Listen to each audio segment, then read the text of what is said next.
If it cannot hatch from its shell, the chick will die without ever being born. We are the chick. The world is our shell. If we cannot hatch the world's shell, we will die without ever being born. Smash the world's shell. For the podcast of the Bomb Squad. Hi, I'm Tim M. Sullivan, and with me I have Ethan Hawker. And today we have a very special guest from the Anime Nostalgia Podcast. Hello, I'm Dawn. It's nice to be here. Glad to have you on the show. Today we are going to be talking about a very special movie. The day that this podcast is going to be premiering, it will be the day before the 25th anniversary of the broadcast premiere of the anime Revolutionary Girl Utena. And so in that spirit, I thought it would be cool to talk about the 1999 film Adolescence of Utena. And just to kind of give a brief introduction, because I think this is important to address. And I did a video last year on Berserk after the passing of Kentaro Miura, because I thought it was important to give people sort of a beginner's guide, because a lot of people were interested in checking that out. And one of the main reasons that I wanted to make sort of beginner's guide is because there's a lot of content to warn in regards to that particular series, and there's a similar deal here. The series deals with assault, rape, grooming, various uncomfortable subject matter, so I think this is good to be aware of going into it. It's a very interesting series if that kind of stuff is stuff that you're able to get through, so I would recommend checking it out if you're comfortable with it. And it does handle it fairly tastefully, all things considered. Yeah, for sure. It's no Wicked City. Yeah, considering that the original TV show was, in fact, on TV, it uses a lot of very smart and artistic symbolism when applicable. Yes, precisely. Yeah, and even the film doesn't go much farther beyond that, too, which is nice. I'll get us started with our first question, which is just kind of our general history with the franchise, and also any history we might have with Ikuhara's works as a whole. We'll start with Ethan, and this is largely a first-time viewing for you, is that correct? Yeah, so way back when I was in college, way back when being like a couple years ago, I watched the student council arc, but time just kind of got away from me, so this time, I revisited it. I watched the first 3 episodes a week ago, and then 36 over the course of like a day, along with the film a little bit later. This man destroyed his brain for the podcast. Yeah, no, like it's so compelling. Like it wasn't like a difficult session to get through at all. My familiarity with Ikuhara's work is relatively minimal, honestly. Like I'm sort of a newbie to like shoujo in general, but like I really love a lot of things that influenced Utena. But like my familiarity with Ikuhara is pretty limited to Sailor Moon and the series and film, but otherwise I have a lot of context, so it was really cool seeing a lot of that culminate, and I'm really excited to talk about this film, which rocks. It's extremely good. Nice. Glad you enjoyed checking this out. Dawn, let's hear about your history with the series / Ikuhara. So, no surprise, but I was a huge fan of Sailor Moon when that was coming out, and Ikuhara most famously worked on Sailor Moon, and Utena kind of came from some ideas he had for the Sailor Moon TV anime, which were famously not approved because they had nothing to do with the manga at all. That being, he wanted to do a whole season where Sailor Uranus and Neptune fly to a place called the End of the World and do a big battle there. And they were like, no, that doesn't happen in Sailor Moon. Like, you can't do that. So he basically picked up all his stuff and he was like, well, I'm gonna make my own shoujo series with lesbians and end of the world. And that's what he did. I was very much looking forward to Utena after it was announced, like, in all the anime magazines back in the 90s, because I was like, oh yeah, he was the main person in charge for the Sailor Moon R movie, which that's my favorite Sailor Moon movie. It's one of my favorite Sailor Moon things, period. And I, of course, really enjoyed the stuff he did with Sailor Moon S. So when Utena first started coming out, I was like, yeah, I'm so excited. And it wasn't anything like I expected at first, and then it just got even weirder, but like my personal kind of weird. So I was like very, very excited for it, even though like when it came out, I was much younger. And I don't think when I first watched it, I really got a lot of the symbolism and the stuff that the show was trying to say. I was just like, it's pretty and there's lesbians and yay, And, you know, the art ruled and the music rocked, and that was all I really cared about. But it's one of those series that really, like, as I've gotten older, I've been able to appreciate it even more, which I am very thankful for. My first introduction to the movie was, since this was way back, when dinosaurs roamed the earth, because I'm old. My first exposure to the movie was I got a friend who they were able to find a copy of the Japanese release of the VHS in their like local little Tokyo. And so they copied it for me because this was before it was out in the US. You know, the US version came out a couple years after it was released in Japan, if I recall. And so the first time I ever saw the Utena movie was unsubtitled, untranslated, in Japanese only. And so, like, there were a lot of things I didn't get at first, and, like, I was like, what is going on? This is so different because back then, when the movie was announced, we were very excited because we were like, oh, it's going to be like a sequel, a continuation, because, you know, famously, the end of the Utena series is kind of open-ended a little bit, depending on how you look at it. So, like, everyone was really excited. We thought it was, like, going to be a sequel, and then I watched it, I was like, I don't think that was the sequel. What? So, I didn't actually see a translated version of the movie for like at least a year after I first watched it untranslated. So for a while, I was just like sitting on like all this symbolism that I had no context for, which was very interesting. Yeah, but, I can imagine. Yeah, I was like my Japanese is very elementary, so I was like, I get some parts, but other parts I'm like, what is going on? It's very confusing, even if you understand the words that are being said. Yeah, a little bit. But yeah, it's become just one of my favorite anime films. It's just so beautiful to watch. Like, the animation is just stunning. It's basically everything you love about the series just cranked up to 11. Glad you guys all enjoyed the series. My history with it is I first watched it in 2016. I really enjoyed it my first time watching it. I probably had some baby-brained take on it because I didn't quite understand what the hell I just witnessed, but I enjoyed it. Once I found the Utena side of Twitter, I started to reach this state of enlightenment. Because yes, gay anime Twitter. Yes. It's a good place to be. Yeah, once I discovered what Empty Movement was, it all changed. Yes, Empty Movement, one of the biggest, longest-running Utena fan sites, still on the internet, still being updated, still active. It's a great place. Yeah, incredible. The memes I always see of Utena are always wild. Like, you'll see like art of Anthe holding a machine gun. Just weird things like that. It's incredible. There's a bot Twitter account that's trained on all of the J.A. Caesar songs and just auto-generates songs based on those lyrics. And it's amazing. My favorite is one that just says the moon, the moon, the moon, the moon, the moon over. I mean, that sounds like it could be a J.A. Caesar song. Yeah. For real. Oh, for sure. One of them was just simply Ammonite, and you know that's all you need. Oh yeah. Ammonite. Yeah, exactly.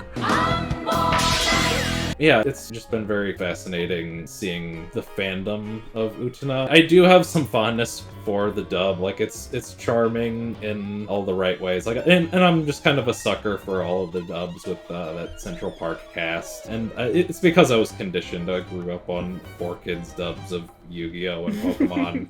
But, like, there's some, like, legitimately good performances, particularly Rachel Lillis's performance as Utena and Crispin Freeman's performance as Toga. I really enjoyed. I also really enjoyed Dan Green as Soji, and I love that Dan Green is Soji because that makes Utena one of the rare people who has beaten Yugi in a duel. And so she gets to sit at the same lunch table as Raphael from season 4 of Yu-Gi-Oh! And also Guts from Berserk. Even if this is an exhibition, a duel is a duel. I'll give you no quarter! That's the spirit.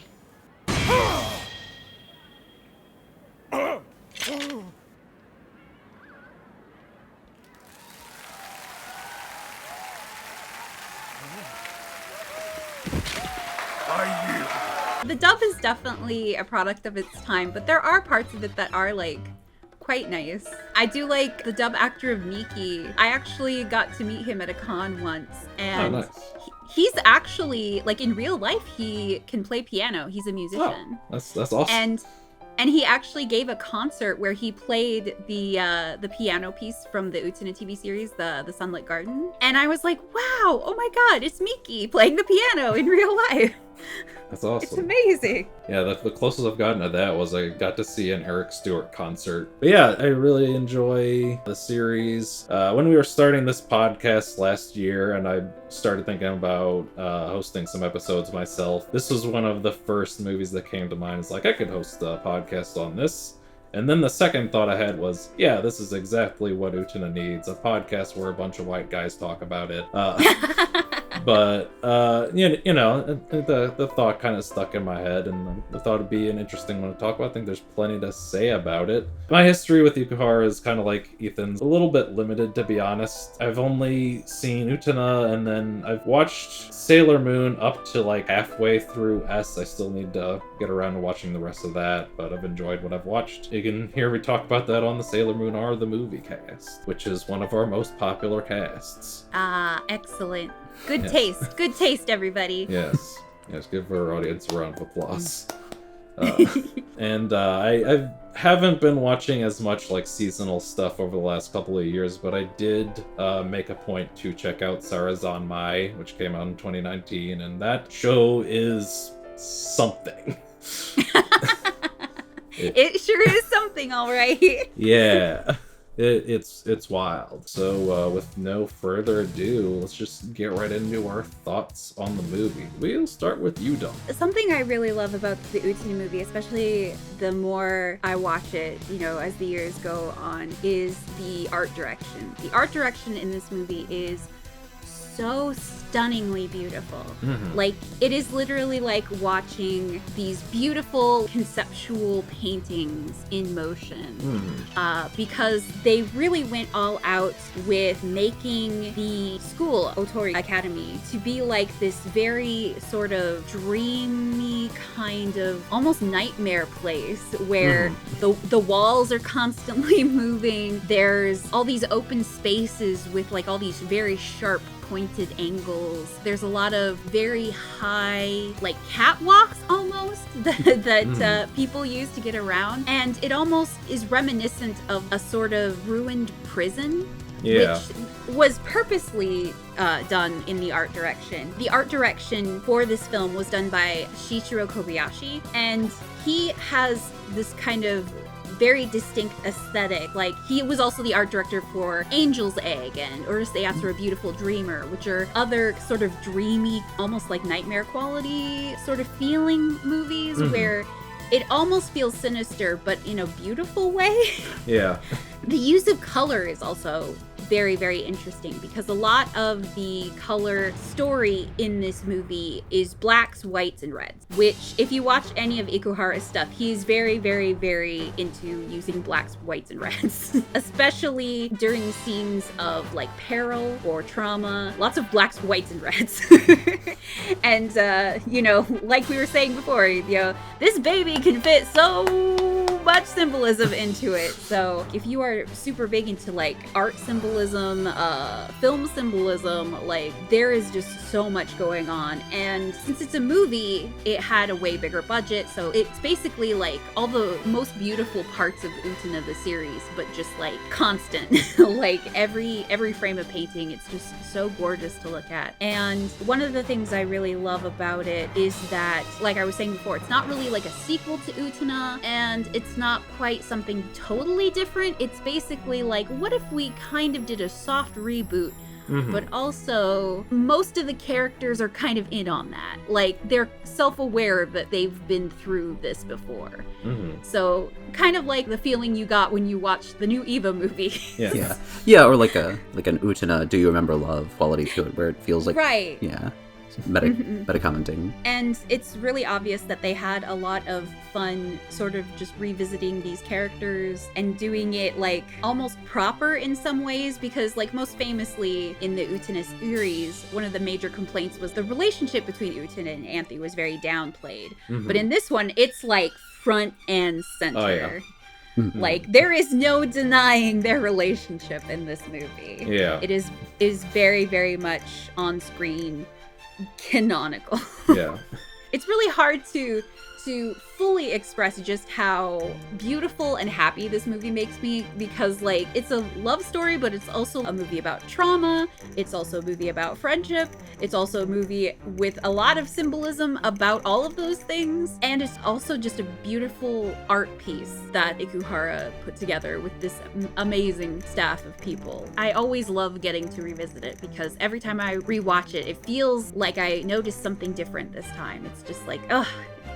It's wonderful. All right, Ethan, you just watched the movie recently. What are your thoughts? I really liked getting to see this film in particular, because I like those sort of parallel film stories where they're like, it's still all new animation. And, you know, because I love Osamu Dezaki. That's sort of why Utena in general was so fun to watch. Not just because of Dezaki, because obviously he was adapting works, particularly by Ryoko Ikeda. But like, I love his adaptations of the second half of The Rose of Versailles and Onisama-i, Dear Brother, which clearly Ikuhara is pulling for this adaptation amongst like a bunch of things. Like, it's sort of Evangelion-y, not in the sense of necessarily the content or the symbolism, which I mean, you can make that comparison, but in the sense that it's like a creative just like doing a grab bag of all these things he loves, particularly from like different shoujo things, particularly with like the way it does comment on the original series and sort of function not just as a remake, but as a almost textual response to it, because it clearly changes things, but then there's a lot of stuff that harkens back to events that only happened in the television anime, like making a larger plot point out of the death of the prince with Toga, which was just like a brief comment in the last episode. I like seeing stuff like that, where it's like, oh, you're really just pulling at a small thread. As far as a compression of, 39 episodes of television ostensibly, it's pretty effective. The fact that Utena is pretty dreamlike to begin with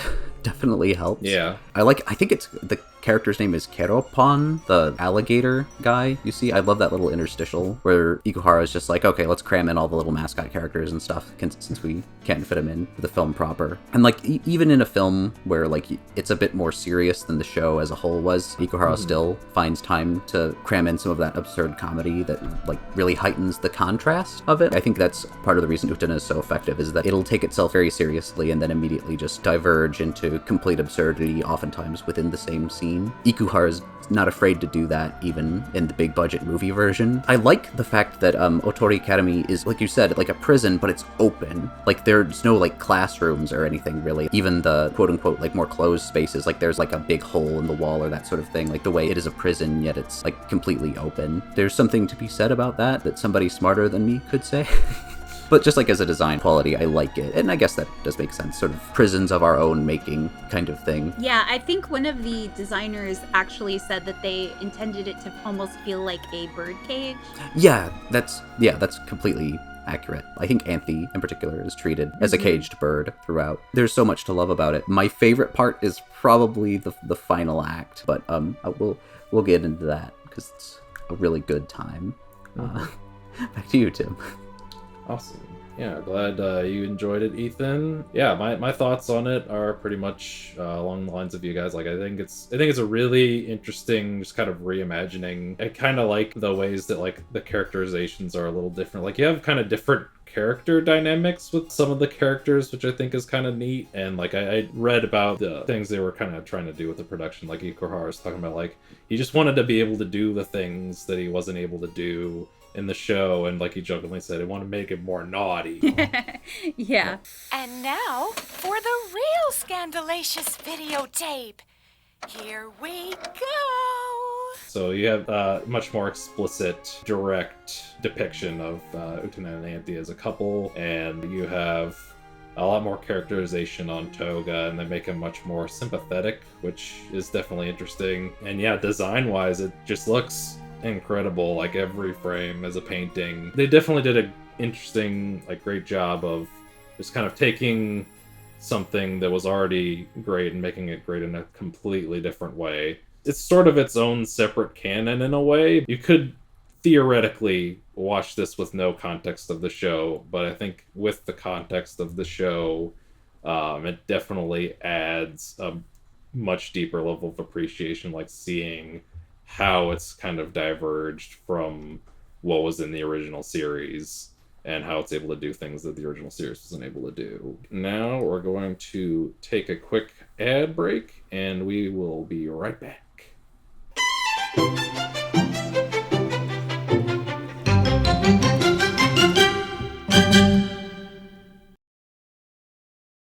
And we're back, and we got one more question. We are going to talk about the ending of the film, and boy, is it an interesting ending. We'll start with Ethan. I love this ending so much. I love the anecdote about Ikuhara where they were looking for mechanical designers for it. Where he says people were just confused by why do you need mechanical designers for an Utena movie? Yeah, they were all like very confused, like, why do you want us for this? Like, there's really no preamble to it. There's no setup, but it really makes sense in the way everything is sort of just a hyperbolic version of itself. Like, okay, so you had the ending of the show where the fight between Utena and Akio, she's cutting through all those cars, so now let's make Utena a car. Yeah, that's the logical through line. Like the car wash showing up and the really elaborate transformation sequence. Like, it's treated almost like a real, like almost more like a magical girl transformation sequence, I guess, than a mech launching sequence, which I kind of like. The animation on display there is so good, and then it gives Anthe an opportunity to really do something, which I like a lot. Like as the driver of Utena. Yeah, previously it was Utena that saved Anthe, and now Anthe gets to save Utena. Yeah, she really gets to do a lot more in this finale. It works too, because, you know, Akio is her brother, so getting to, and their relationship, I don't know, there's a sense that isn't super well resolved in the television series. Not even poorly resolved, but just it's more done a bit more satisfyingly here, which I like. The whole car chase sequence, the integration of CGI. I honestly really like the overhead view of when they're dodging through the wheels on the big fortress castle. I think it's really well integrated. It's also great because they used the CG so smartly that it hasn't aged poorly. It's actually still pretty great looking. I'll shut up about it, but my easily the most oh yeah, that rules moment is not just when the student council rolls up in the support jeep, but the fact that the support jeep is Wakaba. I thought that was so cute, and I really, really liked it. I love that. A really cool detail, but no, just a really incredible finale. I loved it. I believe, Ethan, that's what we call a Gatorade get hype moment. Oh god, not a Gatorade get hype moment. Not here. Oh no. We have to throw the graphic up. We already made it.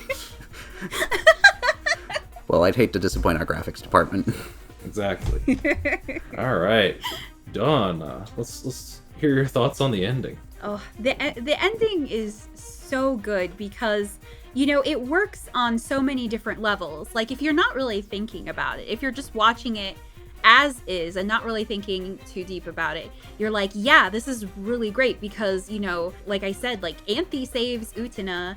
They get through this crazy car chase. They make it past the ghost of her brother, and they make it to the other side. They escape the academy together with their love, and it's so wonderful. But also you can think of it in the more abstract, in the thematic, where theoretically you can read it in so many different ways, but I think one of my favorite ways of reading the whole she turns into a car and all this other stuff is that, you know, when you think about it, getting your license and getting a car is one of your earliest tastes of real freedom, right? Because you're in control. You have the keys. You're in the driver's seat. You are getting to control your destiny. So this is thematically, it's about growing up because she's taking control. She's getting her life back together with the girl she loves. She's escaping the traumatic childhood, and she is driving towards the outside world, which is basically your adulthood, your freedom. And when you think about it that way, and she's you know, and at the end they kiss and it's so sweet and wonderful, and they're we don't know what's gonna happen, but we're gonna do it together. You're just oh my god, that's so beautiful and wonderful. And the sky turns blue at the end, and you know, you see the sun kind of peeking out of the clouds, and you're just oh, just thinking about it kind of makes me tear up a little bit. It's just so sweet and wonderful, and it's really hard to think of a movie with two, you know, lesbians who go through it all and then come out the other side happy and in love and free, and you're just man, that's just it's amazing. Yeah. And it's an anime movie. Yeah. So it's one of those endings that like it really sticks with you. I mean, I know a lot of people get hung up on, but she turns into a car. It's so wild and wacky. And like, yeah, but like also thematically, it's just super cool. And also, the car she turns into is really awesome. Yeah. It's this giant pink like race car that looks like 2 horses. That's super cool. And also very thematically appropriate considering she wanted to be a prince. So, you know, what better car to turn into than, you know, instead of a white horse, it's a pink horse. Yeah. But yeah, it's definitely one of my top 10 most memorable anime film endings of all time. And honestly, like top 10 film endings period, really. Because like, it's just so unique and beautiful and wonderful. It's really like hard to think of something more unique than that. Yeah, I guess my thoughts on the ending are, along kind of the same lines as you guys. I really enjoy it. I remember when I was starting to get into Utena, this was back when Red Bard had a page on Facebook called Anime Screenshots Without Context. And I remember seeing the screenshot of Shiori going, "It's a big mistake to think you're the only one who can turn into a car. I'm a car now, too." And I was waiting the entire series for that. So I was like, I have to know what the hell happened here. And it's just such a funny, like, almost out of nowhere, just like, we find out what happened with Toga, and then suddenly the car transformation sequence. I do love how it kind of recontextualizes sort of basically the ending of the series, and like it's a much more optimistic ending than the series got, where, you know, like we mentioned, it's kind of open-ended, and, you know, stuff isn't really resolved with Akio, where this it gives a much more hopeful kind of satisfying conclusion with Utena and Anthe, and it's very beautiful thematically, visually, and you know, it's just really great, really great moment, real great win for the gays, you know. Yes. Yeah, I think that pretty much does it. Does anybody have any departing thoughts? We'll start with Ethan. Yeah, no, this was a great excuse to punish myself for not watching Utena by watching it basically all in one sitting. I really enjoyed it. Like, I'm definitely going to revisit it because there's obviously a bit to unpack, but like, I loved all of it, top to bottom, and this film is no exception. Just really a gorgeous, wonderful piece of animation from a director I really like, taking inspiration from a lot of other people I really like, culminating in something I really, really like. And it was a real thrill to have this opportunity to talk about it, particularly with a pair of Utena super fans like yourselves. Yeah, thank you so much. Yeah, absolutely. Dawn, final thoughts. If you have somehow never seen Utena, I really, really recommend it, especially like, you know, starting with the series and then getting to the movie. Like like you said, you can theoretically watch the movie without having seen the series, but I feel like you get so much more out of it. So if you really want to get like as much satisfaction as humanly possible out of it, I would definitely recommend it. Definitely do look up content warnings though, because while I do love Utena and it is a beautiful and just amazing piece of art and anime, it's not for everyone, because there is some stuff in there that, like, you know, not everyone can handle, which, you know, honestly, totally understandable. Yeah, absolutely.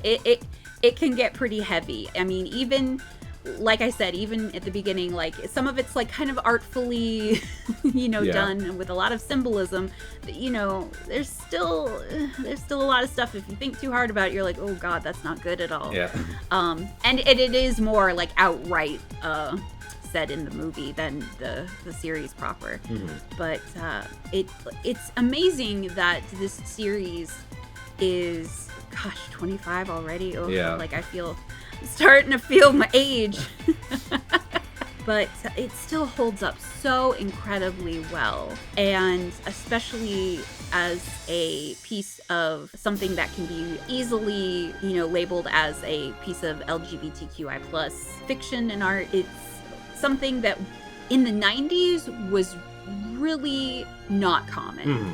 And the fact that it's also just a beautiful piece of cinema is just like, it makes me so happy. It's just really, really beautiful. And it's still from that era of anime where everything was still cell painted. Yeah. So it has that beautiful, warm, hand painted look. Yeah, and it's like right at the end of that era too, where they had like perfected it.